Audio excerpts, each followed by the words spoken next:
नहीं, लोग बोल रहे थे, आप गुस्सा क्यों, आप भागी क्यों? देखिए आपको कोई क्यों नहीं भगाएंगे, उनके पास से मार करो, नहीं भगाया आपसे कोई।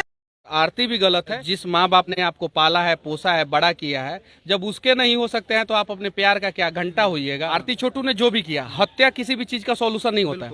हत्या किया गया है और वो गलत है। बेटा का हत्या हो गया, फिर भी उसकी बेटी को जो है ना, जिस लड़की की वजह से हत्या हुआ है, उस लड़की को अपने लगातार मोटा मोटी यही माना जाए ना, समाज के डर से, आप समाज के दबाव में आप शादी नहीं न किए हैं। अब देखिए, सबका विचार होता है, सहमत होता है, तभी तो कुछ होता है। आप भी सहमत है ना? समाज में सहमत, हम समाज में रहेंगे तो समाज का बात नहीं वही चीज है। सामने आपकी शादी छोटू से तय होने वाली थी, हालांकि अब छोटू इस दुनिया में नहीं है। क्या शादी के वक्त छोटू की याद भी आई थी आपकी? अब ये सब बात देखिए, ये पूछने के लायक है। ये सब जो बात बीत गया, जब आप लोग को हम बार बार इतना रिक्वेस्ट कर चुके हैं, बीते हुए बात को मत लाइए तो